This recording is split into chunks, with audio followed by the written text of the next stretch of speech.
হঠাৎই মাটিতে লুটিয়ে পড়লেন তামিম ইকবাল। অচেতন অবস্থায় পড়ে রইলেন বেশ খানিকটা সময়। মুহূর্তেই বিকেএসপির আকাশ ছেয়ে গেল নিকোষ কালো আধারে। কি হলো তামিমের? কেন সংজ্ঞা হারালেন খান সাহেব? সব ঠিক আছে তো? ঢাকা প্রিমিয়ার লিগ ক্রিকেটে শাইনপুকুরের বিপক্ষে টস হেরে ফিল্ডিংয়ে নামে তামিম ইকবালের দল মোহামেডান স্পোর্টিং। ফিল্ডিং করার সময় হঠাৎই ঘটে এক দুর্ঘটনা। বুকে ব্যথা অনুভব করে পড়ে যান তিনি।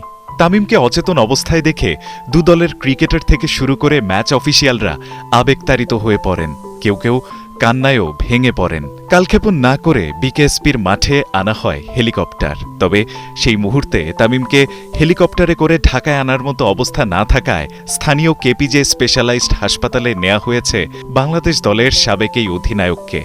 তামিমের অসুস্থতার খবরে স্থগিত করা হয়েছে বিসিবির আজকের বোর্ড মিটিং।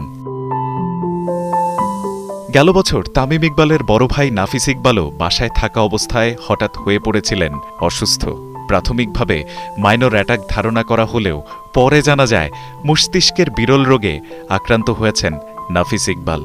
এবার তামিম ইকবালের বেলায় ঘটল একই ঘটনা। তামিম ইকবালের দ্রুত সুস্থতার জন্য দোয়া চেয়েছেন তার পরিবার ও বিসিবি।